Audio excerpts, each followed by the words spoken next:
Good evening teachers. Welcome to സെല്ല online platform. നമ്മളപ്പോൾ ബയോളജിയുടെ പുതിയൊരു ക്ലാസ്സിലേക്കാണ് അടുത്തത് പോകുന്നത്. നമ്മൾ കഴിഞ്ഞ ക്ലാസ്സിൽ സെല്ലിനെ പറ്റിയാണ് പഠിച്ചുകൊണ്ടിരുന്നത്. അപ്പോൾ സെല്ലിൽ കോശസ്തരം എന്നുള്ള ഒരു ചെറിയ പോർഷനെ നമ്മൾ പറഞ്ഞുള്ളൂ. ഇനിയും ബാക്കി അതിൽ ഒരുപാട് കാര്യങ്ങൾ നമുക്ക് പഠിക്കാനുണ്ട്. അപ്പോൾ നമുക്ക് വേഗം പഠിച്ചു പോവാം. ഇത് നമ്മൾ സ്റ്റാർട്ട് ചെയ്യുന്നത് ഏറ്റവും ഇമ്പോർട്ടൻ്റ് ആയിട്ടുള്ള ന്യൂക്ലിയസിനെ കുറിച്ചാണ്. ന്യൂക്ലിയസ് അഥവാ മർമ്മം. നമ്മൾ പറഞ്ഞു കോശത്തിനൊരു കേന്ദ്രം ഉണ്ട് എന്ന് പറഞ്ഞു. ന്യൂക്ലിയസ് കണ്ടെത്തിയത് ആരാ? ന്യൂക്ലിയസ് എന്ത് കളറിലായിരുന്നു നമ്മൾ വരച്ചത്? Brown colour. അപ്പോൾ ന്യൂക്ലിയസ് കണ്ടെത്തിയത് റോബർട്ട് ബ്രൗൺ ആണ്. ന്യൂക്ലിയസിനൊരു കേന്ദ്രമുണ്ട് എന്ന് പറഞ്ഞു. ന്യൂക്ലിയസ് ആണ് കേന്ദ്രം. കോശത്തിനൊരു കേന്ദ്രമുണ്ട്, അതാണ് ന്യൂക്ലിയസ്. കോശത്തിന്റെ എല്ലാ ഫങ്ഷൻസും നിയന്ത്രിക്കുന്നതാണ് ന്യൂക്ലിയസ് അഥവാ മർമ്മം. അപ്പോൾ ആ മർമ്മത്തെ പറ്റി നമ്മൾ വിശദമായി പഠിക്കാൻ പോവുകയാണ്. ആദ്യം തന്നെ നമുക്ക് മർമ്മത്തിന്റെ ഒരു പിക്ചർ വെച്ച് സ്റ്റാർട്ട് ചെയ്യാം. ഇവിടെ നോക്കുക, മർമ്മം പറയുന്നത് നമ്മൾ സെല്ലിന്റെ ചിത്രത്തിൽ കാണുമ്പോൾ എന്താണ്? മർമ്മം എന്നുള്ളത് ഒരു ബോൾ പോലെ നടുക്കിലിരിക്കണം.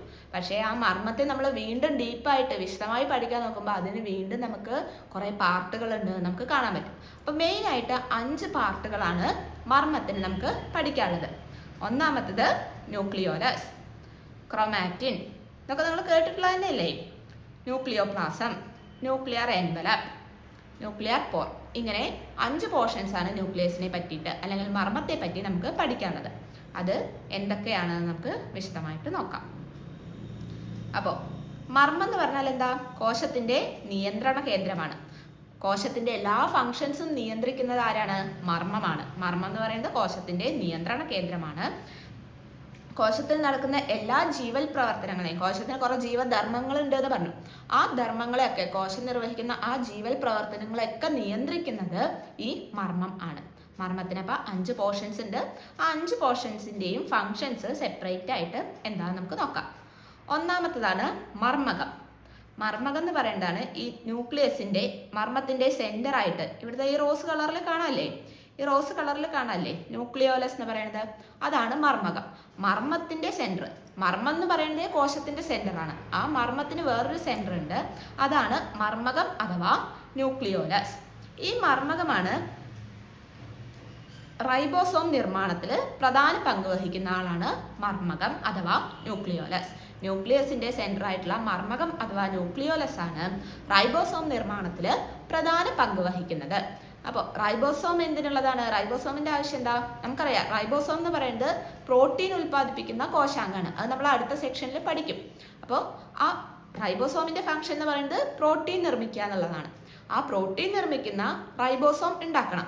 ആ റൈബോസോമിന്റെ നിർമ്മാണത്തിൽ പ്രധാന പങ്ക് വഹിക്കുന്ന ആളാണ് മർമ്മകം അഥവാ ന്യൂക്ലിയോലസ്. അതെന്താണ്? ഒരു ബോൾ ഷേപ്പ് അല്ലെങ്കിൽ ഗോളാകൃതിയിൽ സ്ഫിയർ ഷേപ്പിലാണ് ഈ മർമ്മകം കാണപ്പെടുന്നത്. നെക്സ്റ്റ്, മർമ്മദ്രവ്യം എന്ന് പറയുന്നത് ഇതിലെ ഈ ന്യൂക്ലിയോപ്ലാസം എന്ന് കാണിച്ചിട്ടുള്ള ഇതാണ് മർമ്മദ്രവ്യം. ന്യൂക്ലിയോപ്ലാസം അഥവാ മർമ്മദ്രവ്യം. അപ്പൊ നമ്മൾ നേരത്തെ കോശത്തിന്റെ കാര്യത്തിൽ എന്ത് കണ്ടു? ഒരു കോശദ്രവ്യം, ജീവദ്രവ്യം എന്നൊക്കെ കണ്ടു. അതുപോലെ ന്യൂക്ലിയസിന്റെ കേസ് മാത്രം നമ്മൾ കൺസിഡർ ചെയ്യുമ്പോൾ ഉള്ള ഒരു ദ്രാവക രൂപത്തിലുള്ള, ന്യൂക്ലിയസിന്റെ ഉള്ളിൽ ദ്രാവക രൂപത്തിൽ കാണുന്ന പോർഷനാണ് മർമ്മദ്രവ്യം അഥവാ ന്യൂക്ലിയോപ്ലാസം. അപ്പോൾ മർമ്മത്തിന്റെ ദ്രാവക ഭാഗമാണ് ന്യൂക്ലിയോപ്ലാസം അഥവാ മർമ്മദ്രവ്യം. അതെന്താണ്? ഷേപ്പൊക്കെ, ഈ ന്യൂക്ലിയസിന്റെ ഷേപ്പും സ്ട്രക്ചർ അതൊക്കെ നിർണ്ണയിക്കുന്നത് ഈ മർമ്മദ്രവ്യമാണ്. അത്രയേ ഉള്ളൂ പ്രധാനമായിട്ട്. പിന്നെന്താണ്? ഈ മർമ്മദ്രവ്യത്തിൽ എന്ത് കാണപ്പെടുന്നുണ്ട്? ക്രോമാറ്റിൻ ജാലിക കാണപ്പെടുന്നു. അപ്പോൾ ന്യൂക്ലിയസിന്റെ ദ്രാവക ഭാഗമാണ് മർമ്മദ്രവ്യം അല്ലെങ്കിൽ ന്യൂക്ലിയോപ്ലാസം എന്ന് പറയുന്നത്. ഈ മർമ്മദ്രവ്യത്തിലാണ് ക്രോമാറ്റിൻ ജാലിക കാണപ്പെടുന്നത്. ഇവിടെ നിങ്ങൾക്ക് ഫിഗർ നോക്കുമ്പോൾ നിങ്ങൾക്ക് കാണാൻ പറ്റും, കുറേ വല പോലെ നിങ്ങൾക്ക് കാണാൻ പറ്റും. അതാണ് ക്രോമാറ്റിൻ ജാലിക. ഈ ക്രോമാറ്റിൻ ജാലിക കാണപ്പെടുന്നത് മർമ്മദ്രവ്യത്തിലാണ്. അപ്പൊ ദ്രാവക ഭാഗം ന്യൂക്ലിയസിന്റെ ദ്രാവക ഭാഗമാണ്. അതുപോലെ ഈ ദ്രാവക ഭാഗമായ മർമ്മദ്രവ്യത്തിലാണ് ക്രോമാറ്റിൻ ജാലിക കാണപ്പെടുന്നത്. ക്രോമാറ്റിൻ ജാലികയും അതുപോലെ നേരത്തെ പറഞ്ഞ മർമ്മകം അല്ലെങ്കിൽ ന്യൂക്ലിയോലസ് കാണുന്നത് ഈ മർമ്മദ്രവ്യത്തിലാണ്. നെക്സ്റ്റ് മൂന്നാമത്തെ ഭാഗമാണ് മർമ്മസ്തരം അഥവാ ന്യൂക്ലിയർ മെംബ്രെയിൻ. ഈ ന്യൂക്ലിയസ് ആവരണം ചെയ്ത് വേർതിരിച്ച് കാണപ്പെടും. കോശത്തിൻ്റെ ഉള്ളിൽ മർമ്മം ഉണ്ടെങ്കിൽ അതിനൊരു ആവരണം ഉണ്ടായിരിക്കും. കോശത്തിനൊരു ആവരണം, കോശസ്തരം ഉള്ളതുപോലെ ഈ മർമ്മത്തിന് ചുറ്റും ഒരു ആവരണം ഉണ്ടായിരിക്കും. ആ ആവരണമാണ് മർമ്മസ്തരം അല്ലെങ്കിൽ ന്യൂക്ലിയർ മെംബ്രെയിൻ. മർമ്മസ്തരം അതെന്താണ്? ഡബിൾ ലെയേർഡാണ്. ഒരു ഇരുപാളികളുള്ള സ്ഥലമാണ്. നമ്മൾ കോശസ്തരത്തിന്റെ കാര്യം പറഞ്ഞാൽ അതേപോലെ തന്നെ അവിടെ എന്താണ് ലിപ്പിഡ് ബൈലെയർ ആയിരുന്നു. അതുപോലെ ഇവിടെ എന്താണ്? 2 ലെയറുകൾ. മർമ്മത്തിന്റെ ആവരണത്തിനും 2 ലെയറുകൾ നമുക്ക് കാണാൻ സാധിക്കും. മർമ്മത്തിന്റെ ആവരണമാണ് മർമ്മസ്തരം. അപ്പൊ രണ്ടും കൂടി കമ്പയർ ചെയ്ത് പഠിക്കുക. കോശത്തിന്റെയും മർമ്മത്തിന്റെയും കാര്യം എടുത്ത് കമ്പയർ ചെയ്ത് പഠിക്കുക. കോശത്തിന്റെ ആവരണം കോശസ്തരം, മർമ്മത്തിന്റെ ആവരണം മർമ്മസ്തരം. അപ്പൊ ഇതും എന്താണ്? മർമ്മസ്തരവും 2 പാളികളുള്ള ഒരു ആവരണം ആണ്. നെക്സ്റ്റ് ന്യൂക്ലിയർ പ്ലാസ്റ്റിൽ നമ്മൾ പറഞ്ഞു നെറ്റ് പോലെ, വലക്കണ്ണികൾ പോലെ കാണപ്പെടുന്നതാണ് ക്രോമാറ്റിൻ ജാലിക എന്ന് നമ്മൾ നേരത്തെ പറഞ്ഞു. ക്രോമാറ്റിൻ ജാലിക അഥവാ ക്രോമാറ്റിൻ റെറ്റിക്കുലം. ഈ ക്രോമാറ്റിൻ റെറ്റിക്കുലത്തിന്റെ ഇമ്പോർട്ടൻസ് എന്താണെന്ന് വെച്ചാൽ ഇതിലാണ് ക്രോമോസോമുകൾ. നമ്മൾക്കറിയാം നമ്മളുടെ എന്താണ് ജീൻസ് ഒക്കെ കാണപ്പെടുന്ന ക്രോമോസോമുകൾ. ഈ ക്രോമോസോമുകളെ വഹിക്കുന്നത് ഈ ക്രോമാറ്റിൻ ജാലികയാണ്. ഇത് കോശ വിഭജന സമയത്ത് ഈ ക്രോമാറ്റിൻ ജാലിക ക്രോമോസോമുകളായിട്ട് മാറും. ഈ ക്രോമോസോമിന്റെ ഉള്ളിലാണ് നമ്മുടെ ജീനുകൾ ഇരിക്കേണ്ടത്. അതാണ് നമ്മൾ ജനറേഷൻ ബൈ ജനറേഷൻ കൈമാറി വരുന്നത് ഈ ജീൻസാണ്. അപ്പോൾ ഈ ജീൻസിനെ വഹിക്കുന്ന ക്രോമോസോമുകളായി മാറുന്നത് ഈ ക്രോമാറ്റിൻ ജാലികയാണ്. അപ്പോൾ അത് സാധാ സമയത്ത് വലക്കണ്ണികൾ പോലെ ഇങ്ങനെ ഇരിക്കും. പക്ഷേ കോശ വിഭജന സമയത്ത് അത് എന്തായി മാറും? അത് ക്രോമോസോമുകളായിട്ട് മാറും, ഈ ക്രോമാറ്റിൻ ജാലിക. അപ്പം ജീനുകളെ വഹിക്കുന്നത് ആരാന്ന് ചോദിച്ചിട്ടുണ്ടെങ്കിൽ അത് ക്രോമാറ്റിൻ ജാലികയാണ്. ജീനുകളെ വഹിക്കുന്നു. അതൊരു ഇമ്പോർട്ടൻറ്റ് പോയിന്റ് ആണ്. ജീനുകളെ വഹിക്കുന്നത് ന്യൂക്ലിയസിലുള്ള ക്രോമാറ്റിൻ ജാലികയാണ് ജീനുകളെ വഹിക്കുന്നത്. ഇനി 5ാമത്തെ ഭാഗമാണ് മർമ്മരന്ധ്രങ്ങൾ അഥവാ ന്യൂക്ലിയർ പോർസ്. ഈ ചിത്രം നോക്കാം. ഇതിൽ കുറേ നമുക്കിങ്ങനെ ഓട്ട പോലെ കാണാൻ പറ്റും. ഈ മർമ്മത്തിൻ്റെ ചുറ്റുമുള്ള കുറേ കുഞ്ഞു സുഷിരങ്ങളാണ് ന്യൂക്ലിയർ പോർസ് അഥവാ മർമ്മരന്ധ്രങ്ങൾ എന്ന് പറയുന്നത്. ന്യൂക്ലിയർ പോർസ് അല്ലെങ്കിൽ മർമ്മരന്ധ്രങ്ങൾ. ഇത് മർമ്മസ്തരത്തിലെ സുഷിരങ്ങളാണ്. ന്യൂക്ലിയർ മെംബ്രെയിനിൽ കാണുന്ന, ആവരണത്തിൽ കാണുന്ന കുഞ്ഞു സുഷിരങ്ങളാണ് ഈ മർമ്മരന്ധ്രങ്ങൾ. അപ്പോൾ ന്യൂക്ലിയസിന്റെ ഉള്ളിലേക്കും പുറത്തേക്കും പദാർത്ഥങ്ങൾ സഞ്ചരിക്കുന്നത് ഈ മർമ്മരന്ധ്രങ്ങൾ വഴിയാണ്. അതാണ് മർമ്മരന്ധ്രങ്ങളുടെ ഫംഗ്ഷൻ എന്ന് പറഞ്ഞാൽ ന്യൂക്ലിയസിന്റെ അകത്തേക്കും പുറത്തേക്കുമായിട്ട് പദാർത്ഥങ്ങളെ സഞ്ചരിക്കാൻ അനുവദിക്കുക. അതാണ് മർമ്മരന്ധ്രങ്ങളുടെ പ്രധാന ഫംഗ്ഷൻ എന്ന് പറയുന്നത്. അപ്പോൾ ന്യൂക്ലിയസിന്റെ 5 പാർട്ടുകൾ നമ്മൾ പറഞ്ഞു. മർമ്മകം, മർമ്മദ്രവ്യം, മർമ്മസ്തരം, ക്രോമാറ്റിൻ ജാലിക, മർമ്മരന്ധ്രങ്ങൾ. ഇത്രയാണ് നമ്മൾ ന്യൂക്ലിയസിനെ കുറിച്ച് പഠിക്കാനുള്ളത്. ഇനി കോശാംഗങ്ങളെ കുറിച്ച് പഠിക്കാൻ പോവുകയാണ്. പ്ലാന്റ് സെല്ലിലും അനിമൽ സെല്ലിലും കാണുന്ന പ്രധാന കോശാംഗങ്ങളെ കുറിച്ച് നമ്മൾ വിശദമായി പഠിക്കാൻ പോവുകയാണ്. പ്ലാന്റ് സെല്ലിലെ അനിമൽ സെല്ലിലെ ഒക്കെ ന്യൂക്ലിയസ് ഇങ്ങനെ തന്നെയാണ്. ഇങ്ങനെ 5 പാർട്ട് ഉണ്ടാവും. ഫങ്ഷൻസും ഇതന്നെയാണ്. ഇനി അടുത്തതായി കാണുന്ന പ്രധാനപ്പെട്ട ഒരു ഭാഗമാണ് അന്തർദ്രവ്യ ജാലിക. അന്തർദ്രവ്യ ജാലിക അല്ലെങ്കിൽ എൻഡോപ്ലാസ്മിക് റെറ്റിക്കുലം. നേരത്തെ പഠിച്ചത് ന്യൂക്ലിയസിന്റെ ഉള്ളിൽ പഠിച്ചത് നമ്മൾ ക്രോമാറ്റിൻ ജാലിക. 2 ജാലികയും തമ്മിൽ മാറരുത്. അവിടെ ന്യൂക്ലിയസിന്റെ ഉള്ളിൽ ക്രോമാറ്റിൻ ജാലിക, ഇവിടെ അന്തർദ്രവ്യ ജാലിക. സെല്ലിലുള്ളതാണ് അന്തർദ്രവ്യ ജാലിക. ഇവിടെ കൊടുത്തിട്ടുള്ളത് ഒരു റഫ് എൻഡോപ്ലാസ്മിക് റെറ്റിക്കുലം ആണ്. 2 തരത്തിലുണ്ട്. ഈ അന്തർദ്രവ്യ ജാലിക 2 തരത്തിലുണ്ട്.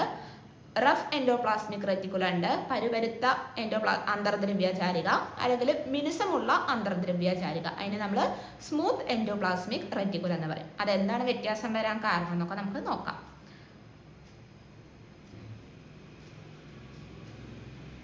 അപ്പോൾ ഈ അന്തർദ്രവ്യ ജാലിക എന്ന് പറയുന്നത് കോശത്തിനുള്ളിലെ സഞ്ചാരപാത എന്നാണ് അറിയപ്പെടുക. കോശത്തിനുള്ളിലെ സഞ്ചാരപാതയാണ് എന്ത്? അന്തർദ്രവ്യ ജാലിക.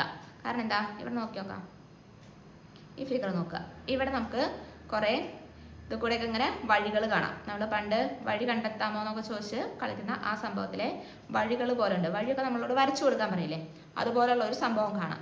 ഇങ്ങനെ ഈ വഴി കൂടെയൊക്കെയാണ് എന്ത്? കോശത്തിൻ്റെ ഉള്ളിൽ പദാർത്ഥങ്ങൾ സഞ്ചരിക്കുക. അപ്പോൾ കോശത്തിൻ്റെ ഉള്ളിൽ സഞ്ചാരപാത എന്നാണ് അന്തർദ്രവ്യ ജാലിക അറിയപ്പെടുക. ഇത് പദാർത്ഥ സംവഹനം നടക്കാൻ വേണ്ടി സഹായിക്കുന്നു. അതുകൊണ്ട് കോശത്തിനുള്ളിലെ സഞ്ചാരപാതയാണ് അന്തർദ്രവ്യ ജാലിക. ഇതിനെ എന്തും കൂടി പറയും? കോശാസ്ഥികൂടം എന്നും കൂടി പറയും. അന്തർദ്രവ്യജാലിക എന്താണ്? കോശത്തിനുള്ളിലെ സഞ്ചാരപാത അഥവാ കോശാസ്ഥികൂടം എന്നും കൂടി അറിയപ്പെടും. കാരണം കോശത്തിന് ആകൃതിയും ദൃഢതയും നൽകുന്നത്, നമ്മുടെ ബോഡിക്ക് എങ്ങനെയാണോ നമ്മുടെ സ്കെൽട്ടൺ അല്ലെങ്കിൽ അസ്ഥികൂടം നമ്മുടെ ശരീരത്തിന് ആകൃതിയും ദൃഢതയും നൽകുന്നത്, അതുപോലെ ഒരു കോശത്തിന് അതിൻ്റെ ആകൃതിയും ദൃഢതയും നൽകുന്നത് ഈ അന്തർദ്രവ്യജാലികയാണ്. അതുകൊണ്ട് അന്തർദ്രവ്യജാലികയെ കോശാസ്ഥികൂടം എന്നും കൂടി പറയുന്നു. ഇനി ഈ അന്തർദ്രവ്യജാലികയിൽ റൈബോസോംസ് എന്നുള്ള കോശാംഗം പറ്റിപ്പിടിച്ചിരിക്കുന്നുണ്ടെങ്കിൽ അതെന്താണ്? ഇപ്പം നമ്മുടെ ശരീരത്തിൽ കുറച്ച് സാധനങ്ങൾ പറ്റിപ്പിടിച്ചിരുന്ന ഒരു പരുപരുത്തതാവില്ലേ, മിനുസുണ്ടാവില്ല, പരുപരുത്തതാവും. അതുപോലെ ഈ അന്തർദ്രവ്യജാലികയിൽ റൈബോസോം എന്ന കോശാംഗം പറ്റിപ്പിടിച്ചിരിക്കുന്നുണ്ടെങ്കിൽ അത്തരം അന്തർദ്രവ്യജാലികയെ നമ്മൾ പറയുന്നതാണ് റഫ് എൻഡോപ്ലാസ്മിക് റെറ്റിക്കുലം അല്ലെങ്കിൽ പരുപരുത്ത അന്തർദ്രവ്യജാലിക. അപ്പോൾ പരുപരുത്ത അന്തർദ്രവ്യജാലികയിൽ എന്താണ്? ബാഹ്യപ്രതലത്തിൽ റൈബോസോമുകൾ പറ്റിപ്പിടിച്ച് കാണപ്പെടുന്നു. പരുപരുത്ത അന്തർദ്രവ്യജാലിക, അതിൻ്റെ പുറത്ത്, പരുപരുത്ത അന്തർദ്രവ്യജാലികയുടെ പുറത്ത് റൈബോസോമുകൾ പറ്റിപ്പിടിച്ചിരിക്കുന്നത് കാണാം. ഇനി ഇത്തരം അന്തർദ്രവ്യജാലികളുടെ ഫംഗ്ഷൻ എന്താണെന്ന് ചോദിച്ചാൽ മാംസ്യ സംശ്ലേഷണം, അതുപോലെ സെക്രീഷൻസ്, സ്രവങ്ങൾ ഉൽപ്പാദിപ്പിക്കുക. ഈ മാംസ്യ സംശ്ലേഷണം എന്ന് പറഞ്ഞാൽ എന്താണ്? പ്രോട്ടീൻ ഉൽപ്പാദിപ്പിക്കുക. ഈ റൈബോസോമുകളാണ് പ്രോട്ടീൻ ഉൽപ്പാദിപ്പിക്കുന്നത്. അപ്പോൾ അത്തരം റൈബോസോമുകൾ പറ്റിപ്പിടിച്ച് ഇരിക്കുന്നുണ്ടെങ്കിൽ റഫ് എൻഡോപ്ലാസ്മിക് റെറ്റിക്കുലം, ഈ റഫ് എൻഡോപ്ലാസ്മിക് റെറ്റിക്കുലത്തിൻ്റെ ഫംഗ്ഷൻ എന്താണെന്ന് വെച്ചാൽ പ്രോട്ടീൻ ഉണ്ടാക്കുക, പ്രോട്ടീൻ ഉൽപ്പാദിപ്പിക്കുക, അതുപോലെ സെക്രീഷൻസ് അല്ലെങ്കിൽ സ്രവങ്ങൾ ഉൽപ്പാദിപ്പിക്കുക. ഈ രണ്ടെണ്ണമാണ് റഫ് എൻഡോപ്ലാസ്മിക് റെറ്റിക്കുലം അല്ലെങ്കിൽ പരുപരുത്ത എൻഡോപ്ലാസ്മിക് റെറ്റിക്കുലത്തിൻ്റെ പ്രധാന ഫംഗ്ഷൻ. ഇനി എല്ലാ എൻഡോപ്ലാസ്മിക് റെറ്റിക്കുലത്തിലും അല്ലെങ്കിൽ അന്തർദ്രവ്യജാലികയിലും ഇത്തരം റൈബോസോമുകൾ പറ്റിപ്പിടിച്ചിരിക്കുന്നുണ്ടാവില്ല. ഈ റൈബോസോമുകൾ ഇവയുടെ ബാഹ്യപ്രതലത്തിൽ കാണുന്നില്ല എന്നുണ്ടെങ്കിൽ അവ ഭയങ്കര സ്മൂത്ത് ആയിരിക്കും, മിനുസുള്ളതായിരിക്കും. അത്തരം അന്തർദ്രവ്യജാലികകളെ നമ്മൾ പറയുന്നതാണ് മിനുസമുള്ള അന്തർദ്രവ്യജാലിക. മിനുസമുള്ള അന്തർദ്രവ്യജാലിക, ഇവയുടെ ബാഹ്യപ്രതലത്തിൽ എന്ത് കാണില്ല? റൈബോസോമുകൾ പറ്റിപ്പിടിച്ച് ഇരിക്കുന്നുണ്ടാവില്ല. അപ്പോൾ ഇവിടെ ഫങ്ഷൻസ് എന്തായിരിക്കും? വ്യത്യാസമായിരിക്കും. അവിടെ പ്രോട്ടീൻ ഉൽപ്പാദിപ്പിക്കാനൊന്നും പറ്റില്ല ഈ അന്തർദ്രവ്യജാലികയ്ക്ക്. പകരം എന്താണ് അവയുടെ ഫങ്ഷൻസ് എന്ന് പറയുന്നത്?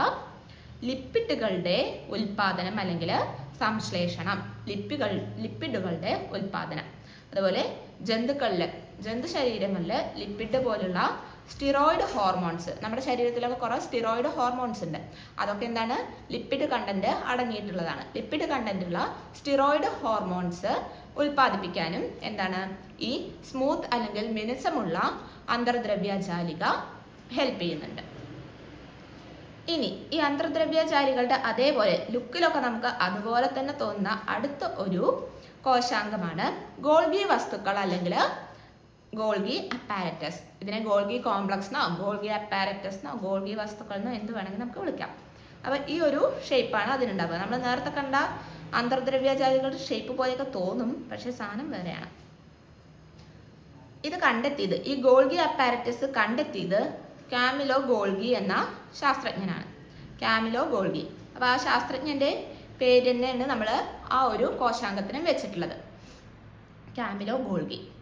ഗോൾഗി കോംപ്ലക്സ് കണ്ടെത്തിയത് കാമിലോ ഗോൾഗി. അപ്പോൾ നമുക്ക് ഓർക്കാൻ ബുദ്ധിമുട്ടില്ലല്ലോ. 1898 ഗോൾഗി കോംപ്ലക്സ് കണ്ടെത്തിയത്. ഇനി ഈ ഗോൾഗി കോംപ്ലക്സിൻ്റെ ഫങ്ഷൻ എന്താണ്? രാസാഗ്നികൾ, ഹോർമോണുകൾ, ശ്ലേഷ്മരസം തുടങ്ങിയ കോശസ്രവങ്ങൾ സ്തരസഞ്ചികളാക്കുന്നു. അതായത് രാസാഗ്നികൾ, ഹോർമോൺസ്, മ്യൂക്കസ്, അതാണ് ഈ ശ്ലേഷ്മരസം എന്ന് പറയുന്നത്. മ്യൂക്കസ് തുടങ്ങിയ കോശസ്രവങ്ങളില്ലേ, അതിനെയൊക്കെ ഒരു ആവരണമുള്ള പാക്കറ്റ് പോലെ ആക്കുന്നു. കുറേ സഞ്ചികൾ കുഞ്ഞി പാക്കറ്റ് പോലെ ആക്കുന്നു. ഇങ്ങനത്തെ ഇതൊക്കെ അല്ലെങ്കിൽ എന്താണ്? സ്രവങ്ങൾ പറഞ്ഞാൽ എന്താണ്? ലിക്വിഡ് ഫോമിൽ, ദ്രാവക രൂപത്തിലുള്ളതല്ലേ. അപ്പോൾ ഇതൊന്നും ഒഴുകിപ്പോവാതെ ഇതിനെയൊക്കെ കുഞ്ഞി പാക്കറ്റ്സിൽ ആക്കുക. ആ ഒരു പരിപാടിയാണ്, പാക്കേജിംഗ് ആണ് ഗോൾഗി കോംപ്ലക്സിൻ്റെ ഫംഗ്ഷൻ എന്ന് പറയുന്നത്. രാസാഗ്നികൾ, ഹോർമോണുകൾ, ശ്ലേഷ്മരസം തുടങ്ങിയ കോശസ്രവങ്ങളെ സ്തരസഞ്ചികൾ പറഞ്ഞാൽ ആവരണം ഉള്ള പാക്ക്, ആവരണമുള്ള ഓരോ കുഞ്ഞു സഞ്ചികളിൽ ആക്കുന്നു. വെസിക്കിൾസ് എന്നാണ് ആ പാക്കറ്റുകളെ പറയുക. വെസിക്കിൾസ് ഉണ്ടാക്കുക. ഈ വെസിക്കിൾസിൻ്റെ ഉള്ളിൽ എന്താണ്? ഇങ്ങനത്തെ കോശസ്രവങ്ങളാണുള്ളത്. അപ്പം പാക്കേജിങ് അല്ലെങ്കിൽ വെസിക്കിൾസ് ഉണ്ടാക്കുക, പാക്കേജിങ് സ്തരസഞ്ചികളിൽ ആക്കുക. ഈ ഗോൾഗി കോംപ്ലക്സ് എന്നും കൂടി അറിയപ്പെടും? കോശത്തിലെ ട്രാഫിക് പോലീസ് എന്ന് അറിയപ്പെടുന്നു. ഗോൾഗി അപ്പാരറ്റസ് അല്ലെങ്കിൽ ഗോൾഗി വസ്തുക്കളാണ് കോശത്തിലെ ട്രാഫിക് പോലീസ് എന്നറിയപ്പെടുന്നത്. കോശാസ്ഥികൂടം എന്ന് അറിയപ്പെടുന്നത് അന്തർദ്രവ്യജാലികയായിരുന്നു. ഗോൾഗി വസ്തുക്കൾ അറിയപ്പെടുന്നത് കോശത്തിലെ ട്രാഫിക് പോലീസ് എന്നാണ്. അതായത് കോശത്തിൻ്റെ ഉള്ളിലെ പദാർത്ഥങ്ങളുടെ സഞ്ചാരമൊക്കെ നിയന്ത്രിക്കുന്നത് ഈ ഗോൾഗി വസ്തുക്കളാണ്. അതുകൊണ്ട് കോശത്തിൻ്റെ ട്രാഫിക് പോലീസ് എന്നറിയപ്പെടുന്നത് ഈ ഗോൾഗി കോംപ്ലക്സ് ആണ്. ഗ്രന്ഥി കോശങ്ങളിലാണ് ഇവ കൂടുതലായിട്ട് കാണപ്പെടുന്നത്. ഗോൾഗി അപ്പാരറ്റസ് അല്ലെങ്കിൽ ഗോൾഗി വസ്തുക്കൾ കൂടുതലായി കാണപ്പെടുന്നത് ഗ്രന്ഥി കോശങ്ങളിലാണ്. കണ്ടെത്തിയത് കാമിലോ ഗോൾഗിയാണ് കണ്ടെത്തിയത്. ഗ്രന്ഥി കോശങ്ങളിലാണ് കൂടുതലായി കാണപ്പെടുന്നത്. പാക്കേജിംഗ് ആണ്. പാക്കേജിംഗ് അല്ലെങ്കിൽ സ്തരസഞ്ചികളിലാക്കുക. എന്തിനെ? കോശസ്രവങ്ങളെ സ്തരസഞ്ചികളിലാക്കുക. ഇതാണ് മെയിൻ ഫങ്ഷൻ, ഗോൾഗി വസ്തുക്കളുടെ മെയിൻ ഫങ്ഷൻ. നമുക്ക് അടുത്ത ഇമ്പോർട്ടൻ്റ് ആയിട്ടുള്ള അടുത്തൊരു കോശാംഗമാണ് മൈറ്റോകോൺട്രിയ. കേട്ട് പരിചയമുണ്ടോ? ഒക്കെ ആകെ ഇതിൽ ഓർമ്മയുള്ള ഒരു സംഭവം മൈറ്റോകോൺട്രിയാണ്. എപ്പോൾ ചോദിച്ചാലും നമുക്ക് പറയാൻ പറ്റുന്ന ഒരു കാര്യമാണ് mitochondria, power house of the cell. നമുക്ക് എപ്പോൾ ഏതുറക്കത്തിൽ ചോദിച്ചാലും നമുക്ക് പറയാൻ പറ്റുന്ന കാര്യമാണ്. അപ്പോൾ അതേ മൈറ്റോകോൺട്രിയയെ കുറിച്ചാണ് നമ്മൾ അടുത്തത് നോക്കാൻ പോണത്. കോശത്തിൻ്റെ ഊർജ്ജനിലയം, power house of the cell. കോശത്തിൻ്റെ ഊർജ്ജനിലയമാണ് മൈറ്റോകോൺട്രിയ. കോശത്തിൻ്റെ ഊർജ്ജനിലയം. ഊർജം ഉൽപ്പാദിപ്പിക്കപ്പെടുന്ന കോശത്തിൻ്റെ ഭാഗമാണ് മൈറ്റോകോൺട്രിയ. കോശത്തിന് ആവശ്യമായ ഊർജം ATPയുടെ രൂപത്തിൽ നിർമ്മിക്കുന്നു. കോശത്തിന് ഊർജ്ജം ആവശ്യമുണ്ട്. കോശത്തിന് ഫങ്ഷൻ ചെയ്യണമെങ്കിൽ ഊർജം ആവശ്യമില്ലേ? ആ ഊർജം ATPയുടെ ഫോമിലാണ് ഈ മൈറ്റോകോൺട്രിയയിൽ നിർമ്മിക്കപ്പെടുന്നത്. ATPയുടെ ഫോമിലാണ് ഈ സെല്ലിൽ ഉൽപ്പാദിപ്പിക്കുന്നത്. എന്താണ് ATP? Adenosine triphosphate. ATPയുടെ ഫുൾ ഫോം അഡിനോസിൻ ട്രൈഫോസ്ഫേറ്റ്.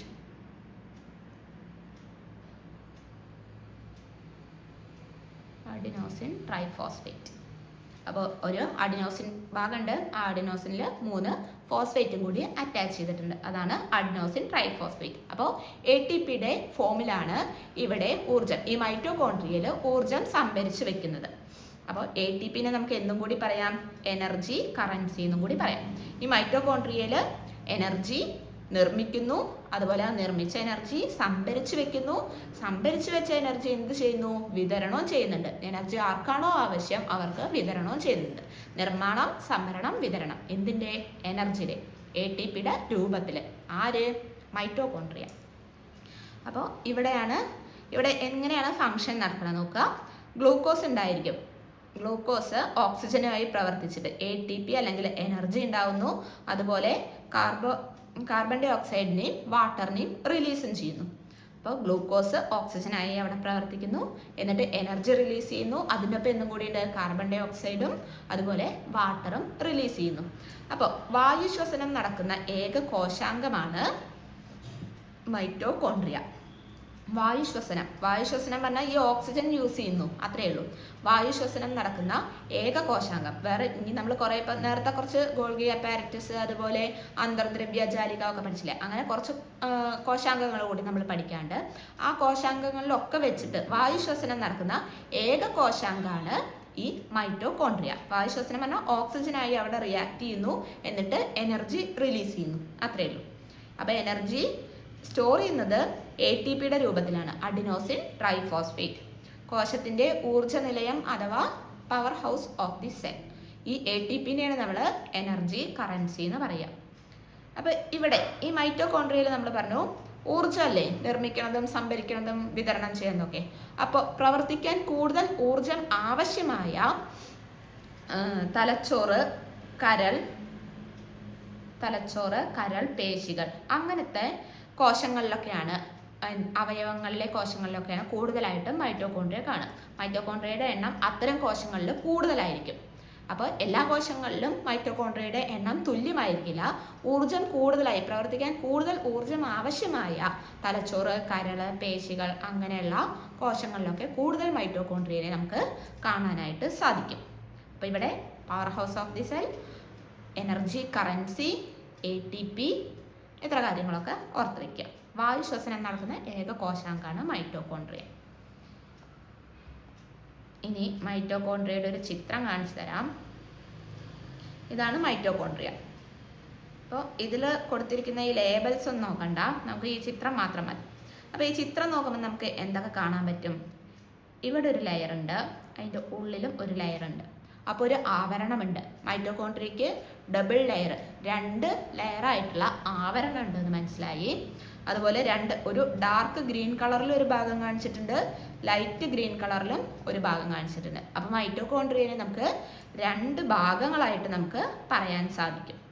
അപ്പോൾ ഈ ചിത്രം കാണുമ്പോൾ നമുക്ക് അത്രയൊക്കെ മനസ്സിലാവുന്നുണ്ട്. അപ്പോൾ നമുക്ക് വിശദമായിട്ട് നോക്കി നോക്കാം എന്തൊക്കെയാണ് ഈ ചിത്രത്തിൽ കൊടുത്തിട്ടുള്ളത്.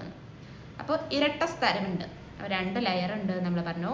മൈറ്റോകോൺട്രിയയ്ക്ക് എന്താണ്? ഒരു ആവരണമുണ്ട്. ആ ആവരണം പറഞ്ഞാൽ ഡബിൾ ലെയേർഡാണ്, 2 ലെയർ ഉണ്ട്, ഇരട്ട സ്തരമാണ്. അതിൽ പുറത്തുള്ള ഭാഗമാണ് ബാഹ്യസ്തരം, ഉള്ളിലുള്ള ലെയറാണ് ആന്തരസ്തരം. പുറത്തുള്ള ഭാഗം ബാഹ്യസ്തരം, ഉള്ളിലുള്ള ഭാഗം ആന്തരസ്തരം. ഇനി അതിൻ്റെ പ്രത്യേകത എന്താ നോക്കാം. ഈ ചിത്രം വെച്ചിട്ട് നോക്കാം കേട്ടോ. അപ്പോൾ ഇതിൽ കൊടുത്തിട്ടുണ്ട് ഈ ഔട്ടർ ലെയറാണ് ബാഹ്യസ്തരം. ഔട്ടർ ലെയർ എന്നുള്ളത് ബാഹ്യസ്തരമാണ്. അതിങ്ങനെ നോക്കി നോക്കാം. എന്താണ്?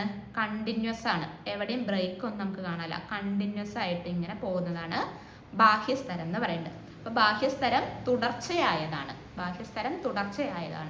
ഇനി ഇന്നർ ലെയർ എങ്ങനെയാണ് പോകുന്നത്? ഇന്നർ ലെയർ പോകുമ്പോൾ അതിൽ കുറേ മടക്കുകൾ നമുക്ക് കാണാൻ പറ്റും. അതിങ്ങനെ വളഞ്ഞും പൊളഞ്ഞിട്ടൊക്കെ പോണത്. മറ്റത് ഒറ്റ വലിയ വളവൊന്നുമില്ലാതെ ഒറ്റ കർവായിരുന്നു ഔട്ടർ മെംബ്രെയിൻ അല്ലെങ്കിൽ ബാഹ്യസ്തരം. ഇന്നർ മെംബ്രെയിൻ്റെ അല്ലെങ്കിൽ ആന്തരസ്തരത്തിൻ്റെ കാര്യം വരുമ്പോൾ അവിടെ നമുക്ക് കുറേ മടക്കുകൾ കാണാൻ സാധിക്കും. അപ്പോൾ ധാരാളം മടക്കുകളുള്ളതാണ് ആന്തരസ്തരം. ഇത്തരം മടക്കുകളെയാണ് നമ്മൾ ക്രിസ്റ്റകൾ എന്ന് പറയുന്നത്. ഇത്തരം ആന്തരസ്തരത്തിലുള്ള ഈ മടക്കുകളെയാണ് നമ്മൾ ക്രിസ്റ്റേകൾ എന്ന് പറയുന്നത്. അപ്പോൾ എന്താണ് ക്രിസ്റ്റേ എന്ന് ഓർക്കാൻ? സി എന്നൊക്കെ എഴുതുമ്പോഴല്ലേ അവിടെ ഒരു കർവ് വരണത്, ഒരു മടക്ക് വരണത്. അപ്പോൾ ക്രിസ്റ്റേകൾ ഓർത്ത് വയ്ക്കുക. അപ്പോൾ മൈറ്റോകോൺട്രിയയുടെ ഇന്നർ ലെയർ അല്ലെങ്കിൽ ആന്തരസ്തരത്തിലുള്ള മടക്കുകളാണ് ക്രിസ്റ്റകൾ. ഇനി 2 സ്ഥലങ്ങളുണ്ട് എന്ന് പറഞ്ഞു. അതുപോലെ 2 അറകൾ കൂടി കാണാൻ പറ്റും. ഈ മൈറ്റോകോൺട്രിയയ്ക്ക് 2 അറകൾ കൂടി കാണാൻ പറ്റും. ഈ ലൈറ്റ് ഗ്രീനിൽ കാണിച്ചിരിക്കുന്നത് ഒരു ബാഹ്യ അറ, അതുപോലെ ഡാർക്ക് ഗ്രീനിൽ കാണിച്ചിരിക്കുന്നത് ആന്തര അറ. അങ്ങനെ 2 ലെയർ ഉണ്ട്, ബാഹ്യസ്തരമുണ്ട്, ആന്തരസ്തരമുണ്ട്. അതുപോലെ 2 അറകളും ഉണ്ട്, ബാഹ്യ അറ, ആന്തര അറ. ഇനി അതെങ്ങനെ വ്യത്യാസപ്പെട്ടിരിക്കുന്നു നോക്കാം. ആന്തര അറയിൽ നിറഞ്ഞിരിക്കുന്ന ദ്രാവകമാണ് മാട്രിക്സ്. ആന്തര അറയിൽ മൈറ്റോകോൺട്രിയയ്ക്ക് 2 അറകളുണ്ട് പറഞ്ഞു, ബാഹ്യ അറയും ആന്തര അറയും ഉണ്ട് എന്ന് പറഞ്ഞു. ആ ആന്തര അറയുടെ ഉള്ളിൽ ഒരു ദ്രാവക രൂപം നിറഞ്ഞിരിക്കുന്നുണ്ട്. ആ ദ്രാവക രൂപത്തിൽ നിറഞ്ഞിരിക്കുന്ന അതാണ് മാട്രിക്സ് എന്ന് പറയാം. മാട്രിക്സ് ഉള്ളത് അപ്പോൾ ആന്തര അറയിലാണ് മാട്രിക്സ് നിറഞ്ഞിരിക്കുന്നത്, അത് ദ്രാവക രൂപത്തിലാണ്. ഇനി ആ മാട്രിക്സിൽ എന്തൊക്കെ കാണാൻ പറ്റും? DNA കാണാൻ പറ്റും, RNA കാണാൻ പറ്റും, റൈബോസോമുകളും കാണാൻ പറ്റും, ഇതിവിടെ ഇംഗ്ലീഷിലായി, എന്നിവ കാണപ്പെടുന്നു. അപ്പോൾ ആ മെട്രിക്സിൽ മൈറ്റോകോൺട്രിയയുടെ അല്ലെങ്കിൽ മാട്രിക്സിൽ, അതായത് മൈറ്റോകോൺട്രിയയുടെ ആന്തരിക അറയിൽ നിറഞ്ഞിരിക്കുന്ന ദ്രാവകമാണ് മാട്രിക്സ്. ആ മാട്രിക്സിൽ നമുക്ക് കാണുന്ന സംഭവങ്ങളാണ് DNA ഉണ്ടാവും, RNA ഉണ്ടായിരിക്കും, അതുപോലെ റൈബോസോമുകൾ നമ്മൾ നേരത്തെയും പരിചയപ്പെട്ടു. അന്തർദ്രവ്യജാലികയിൽ പറ്റിപ്പിടിച്ചിട്ടൊക്കെ കാണാമെന്ന് നമ്മൾ പറഞ്ഞു. അതുപോലെ ഇടയ്ക്ക് ഈ റൈബോസോമുകൾ എവിടെയും കാണാം, മൈറ്റോകോൺട്രിയയുടെ ഉള്ളിലും കാണാം. അങ്ങനെ DNA, RNA, റൈബോസോമുകൾ ഇവയൊക്കെ നമുക്ക് ഈ മാട്രിക്സിൻ്റെ ഉള്ളിൽ കാണാൻ പറ്റും. ഇനി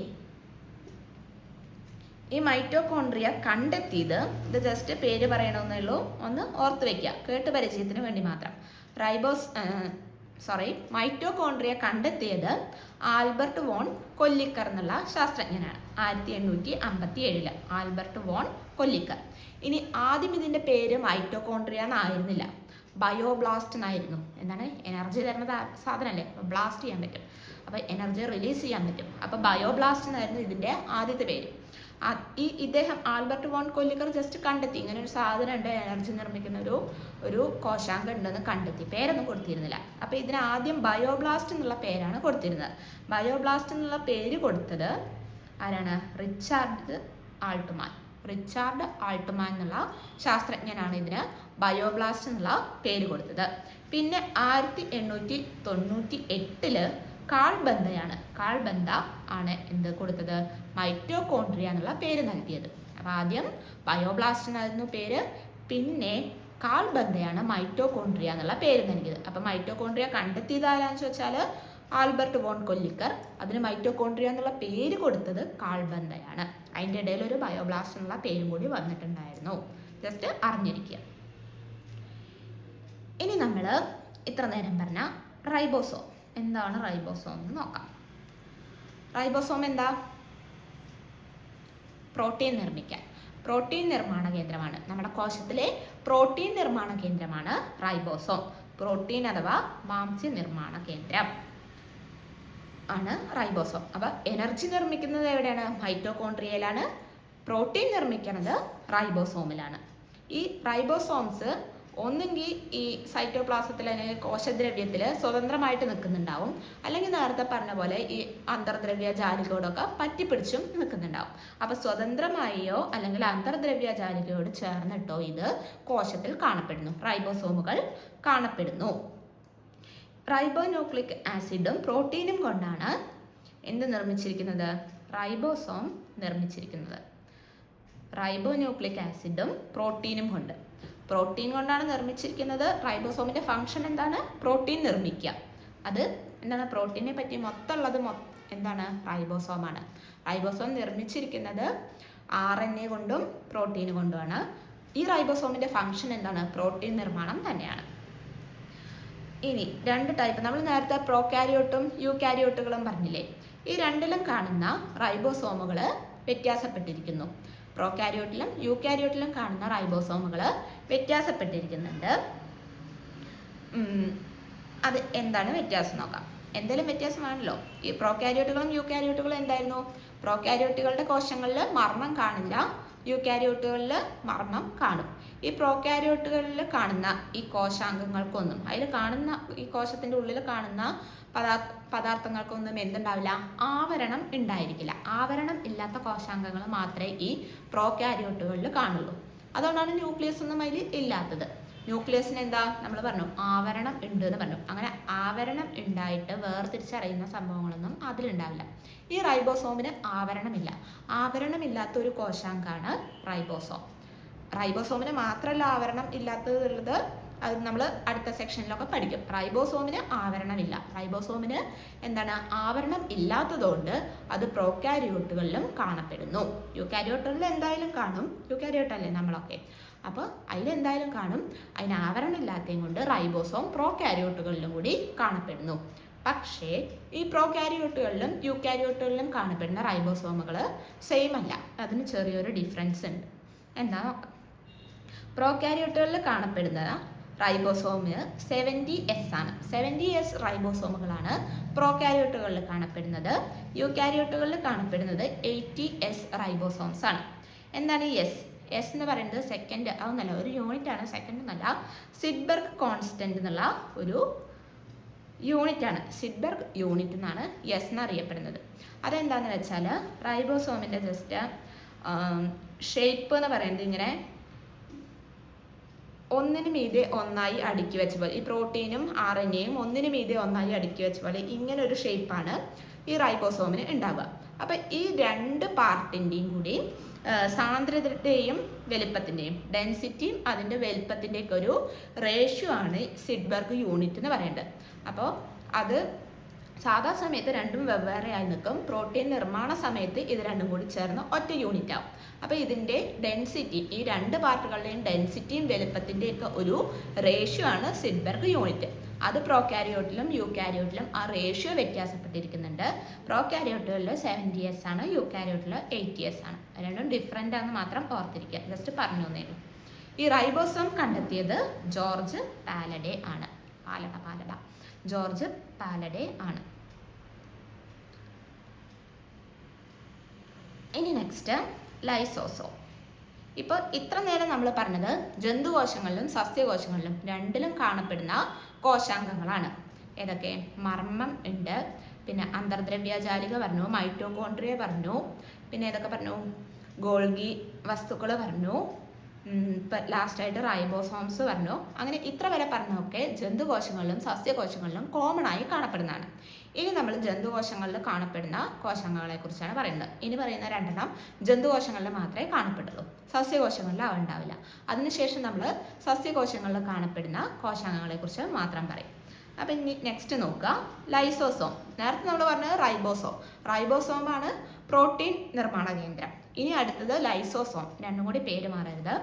ലൈസോസോം എന്ന് പറയുന്നത് ജന്തുകോശങ്ങളിൽ മാത്രം കാണപ്പെടുന്ന ഒരു കോശാംഗമാണ് ലൈസോസോം. ഗോൾഗി കോംപ്ലക്സിൻ്റെ അല്ലെങ്കിൽ ഗോൾഗി വസ്തുക്കളുടെ ഫംഗ്ഷൻ എന്താണെന്ന് നമ്മൾ പറഞ്ഞത് പാക്കേജിംഗ് ആണ്. അത് കോശസ്രവങ്ങളെയൊക്കെ ഒരു സ്ഥലസഞ്ചിയിലാക്കണമെന്ന് പറഞ്ഞു. അങ്ങനെ ഗോൾഗി വസ്തുക്കൾ ഉണ്ടാക്കുന്ന പാക്ക് ചെയ്ത് വിടുന്ന ഒരു കുഞ്ഞു സ്ഥലസഞ്ചിയാണ് ലൈസോസോം എന്ന് പറയുന്നത്. സ്ഥലത്താൽ ചുറ്റപ്പെട്ട ചെറിയ സഞ്ചിയാണ് ലൈസോസോം. ഗോൾഗി കോംപ്ലക്സ് അല്ലെങ്കിൽ ഗോൾഗി വസ്തുക്കളാണ് ഈ ലൈസോസോമിനെ ഉണ്ടാക്കി വിടുന്നത്. ഗോൾഗി വസ്തുക്കളുടെ പാക്കേജിങ് വഴി ഉണ്ടാക്കപ്പെടുന്ന ഒരു കുഞ്ഞു സ്ഥലസഞ്ചിയാണ് ലൈസോസോം. ഇത് ജന്തുകോശത്തിൽ മാത്രമേ കാണുള്ളൂ, ഇത് സസ്യകോശത്തിലില്ല. Not the point. ഇത് ജന്തുകോശത്തിൽ മാത്രമുള്ളതാണ്. ഇനി എന്താണ് ലൈസോസോമിൻ്റെ പണി? എന്തിനു വേണ്ടിയിട്ടാണ് ലൈസോസോം? ഇത് കോശത്തിനുള്ളിൽ പ്രവേശിക്കുന്ന അന്യവസ്തുക്കളെ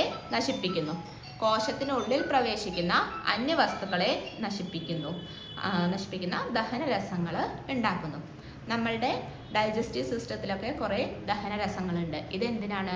നമ്മളുടെ ശരീരത്തിന് ആവശ്യമില്ലാത്ത അല്ലെങ്കിൽ നമ്മുടെ ശരീരത്തിന് ദോഷകരമായി ബാധിക്കുന്ന വസ്തുക്കളെ നശിപ്പിക്കാൻ വേണ്ടിയിട്ടാണ്. അപ്പോൾ ഇങ്ങനെ കോശത്തിനുള്ളിൽ പ്രവേശിക്കുന്ന അന്യവസ്തുക്കളെ ദഹിപ്പിക്കാനായിട്ടുള്ള ദഹനരസങ്ങൾ, അതിന് എക്സാമ്പിളാണ് ലിപ്പേസ്, പ്രോട്ടിയേസ്, കാർബോഹൈഡ്രേറ്റ്സ്, ഇങ്ങനെ തുടങ്ങിയിട്ടുള്ള അന്യവസ്തുക്കളെ നശിപ്പിക്കുന്ന ദഹനരസങ്ങൾ ഉണ്ടാക്കുകയാണ് ഈ ലൈസോസോമുകളുടെ ഫംഗ്ഷൻ. അപ്പോൾ ലൈസോസോമുകൾ എന്ന് പറയുന്നത് ജന്തുകോശങ്ങളിൽ മാത്രമേ കാണുന്നുള്ളൂ. ഈ ലൈസോസോം ഉണ്ടാക്കുന്നത് ആരാണ്? ഗോൾഗി വസ്തുക്കളാണ്. ഗോൾഗി വസ്തുക്കൾ ഉണ്ടാക്കുന്ന കുഞ്ഞു സ്ഥലസഞ്ചിയാണ് ഈ ലൈസോസോം.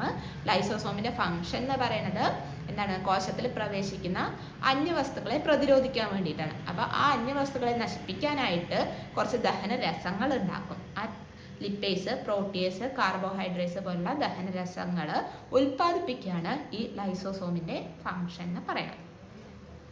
ഇതിനെ ആത്മഹത്യാ സഞ്ചി എന്നും കൂടി പറയുന്നുണ്ട്. അതും ഒരു ഇമ്പോർട്ടൻ്റ് പോയിൻ്റാണ്. ഈ ലൈസോസോം ആത്മഹത്യാ സഞ്ചി എന്നും കൂടി അറിയപ്പെടും. ഇനി അടുത്തതായിട്ട് പറയാനുള്ളതാണ് സെൻട്രോസോം. ഇതും ജന്തുകോശത്തിൽ മാത്രം കാണുന്നതാണ്. നേരത്തെ പറഞ്ഞ ലൈസോസോമും ഇപ്പോൾ പറയുന്ന ഈ സെൻട്രോസോമും ജന്തുകോശത്തിൽ മാത്രം കാണപ്പെടുന്ന കോശാംഗമാണ്. ജന്തുകോശത്തിൽ മാത്രം കാണപ്പെടുന്നു. ഇതിനും സ്ഥരാവരണം ഇല്ല. ഇതിനെന്താണ്? ആവരണം ഇല്ല. പക്ഷേ ഇത് നമ്മുടെ പ്രോകാരിയോട്ടുകളിൽ കാണപ്പെടുന്നില്ല. പക്ഷേ എന്താണ്? സ്ഥരാവരണം ഇല്ലാത്ത ഒരു കോശാംഗം. മറ്റൊരു റൈബോസോമിന് ഇല്ല എന്ന് പറഞ്ഞു. സ്ഥരാവരണം ഇല്ലാത്ത മറ്റൊരു കോശാംഗമാണ് സെൻട്രോസോം. ഇനി ഇതിൻ്റെ ഫംഗ്ഷൻ എന്താ? സെൻട്രോസോമിൻ്റെ ഫംഗ്ഷൻ കോശവിഭജന സമയത്ത് പ്രധാന പങ്ക് വഹിക്കുന്ന ഒരു പാർട്ടിക്കിളാണ് സെൻട്രിയോളുകൾ. സെൻട്രിയോളുകൾ എന്നുള്ളത് കോശവിഭജന സമയത്ത് ഏറ്റവും ഇമ്പോർട്ടൻ്റ് ആയിട്ടുള്ള ഒരു പാർട്ടാണ്. ഈ സെൻട്രിയോളുകൾ കാണപ്പെടുന്നത് എവിടെ? ഈ സെൻട്രോസോമിലാണ്. സെൻട്രോസോം. ഈ സെൻട്രിയോളുകളെ വഹിക്കുന്ന കോശാംഗമാണ് സെൻട്രോസോം. ഈ സെൻട്രോസോമിന് എന്താണ്? സ്ഥരാവരണം ഇല്ല. ഇത് ജന്തുകോശത്തിൽ മാത്രമാണ് കാണപ്പെടുന്നത്. അതുപോലെ മറ്റൊരു ഫംഗ്ഷൻ എന്താ? കീലതന്തുക്കൾ അഥവാ സ്പിൻഡിൽ ഫൈബർ ഒരു ടൈപ്പ് ഓഫ് കലകളാണ്. ആ ഒരു ഭാഗത്ത് നമ്മൾ പഠിക്കും. ഈ കീലതന്തുക്കളുടെ രൂപീകരണത്തിന് വേണ്ടിയിട്ടും ഈ സെൻട്രോസോം സഹായിക്കുന്നുണ്ട്. അപ്പോൾ രണ്ട് പ്രധാന ഫങ്ഷൻസ് ആണുള്ളത്. ഈ കോശ വിഭജന സമയത്ത് പ്രധാന പങ്ക് വഹിക്കുന്ന ഈ സെൻട്രിയോളുകളെ വഹിക്കുക, അതുപോലെ കീലതന്തുക്കളുടെ നിർമ്മാണം. ഈ രണ്ട് പ്രധാന ഫങ്ഷൻസ് ആണ് സെൻട്രോസോമിന് ഉള്ളത്. ഈ സെൻട്രോസോമും ലൈസോസോമും ജന്തുകോശങ്ങളിൽ മാത്രമാണ് കാണപ്പെടുന്നത്. അപ്പോൾ ഇനി നമുക്ക് പറയാനുള്ളത് സസ്യകോശങ്ങളിൽ മാത്രം കാണപ്പെടുന്ന കോശാംഗങ്ങളെ കുറിച്ചാണ്. അത് നമുക്ക് മറ്റൊരു ക്ലാസ്സിൽ നമുക്ക് ഡിസ്കസ് ചെയ്യാം. ഇപ്പോൾ ഈ ഒരു പാർട്ടിൽ നിന്ന് വന്ന പ്രീവിയസ് ഇയർ ക്വസ്റ്റ്യൻ നമുക്കൊന്ന് പരിചയപ്പെടാം. ഇത് 2025 ഫെബ്രുവരിയിൽ നടന്ന കേട്ടറ്റിൻ്റെ ക്വസ്റ്റ്യനാണ്. അപ്പോൾ ഇത് നോക്കുക. ഗോൾഗി അപ്പാരറ്റസിന്റെ പ്രധാന പ്രവർത്തനം എന്താണ്? ഇപ്പൊ നമ്മൾ നേരത്തെ പഠിച്ചു ഗോൾഗി വസ്തുക്കളുടെ ഫംഗ്ഷൻ എന്താണെന്ന് നമ്മൾ പഠിച്ചു. അപ്പോൾ ഇതിൽ ഓപ്ഷൻസ് കൊടുത്തിരിക്കുന്നത് മാലിന്യങ്ങൾ വിഘടിപ്പിക്കുന്നത്, പ്രോട്ടീനുകളുടെ പാക്കേജിങ്ങും പരിഷ്കരണവും, ATP ഉൽപ്പാദിപ്പിക്കുന്നത്, പ്രോട്ടീനുകളുടെ സമന്വയം. ഏതായിരിക്കും ആൻസർ? നമ്മൾ പറഞ്ഞു ഗോൾഗി വസ്തുക്കളുടെ പ്രധാന പണി എന്ന് പറയുന്നത് പാക്കേജിംഗ് ആണെന്ന് പറഞ്ഞു. ആ പാക്കേജിംഗ് ഉള്ള ആകെ ഒറ്റ ഉത്തരം ഇവിടെ കാണാനുള്ളൂ. പ്രോട്ടീനുകളുടെ പാക്കേജിങ്ങും പരിഷ്കരണവും. അപ്പം ബി ഓപ്ഷൻ ആണ് correct answer, packaging and modifying proteins. അപ്പം അതാണ് ഇവിടെ കറക്റ്റ് ആൻസർ. ഇനി ഇതിൽ പ്രാക്ടീസ് ക്വസ്റ്റ്യൻസ് തന്നിട്ടുണ്ട്, അത് നിങ്ങൾ ചെയ്ത് നോക്കാം. സംശയം ഉണ്ടെങ്കിൽ നെക്സ്റ്റ് ക്ലാസ്സിൽ ചോദിക്കാം. അപ്പോൾ ഇതുവരെ എടുത്ത എല്ലാവർക്കും ക്ലിയർ ആണെന്ന് വിചാരിക്കുന്നു. അപ്പം ഇനി സസ്യകോശങ്ങളിൽ മാത്രം കാണപ്പെടുന്ന കോശങ്ങളെ കുറിച്ച് നമുക്ക് അടുത്ത ക്ലാസ്സിൽ ഡിസ്കസ് ചെയ്യാം. Okay, thank you.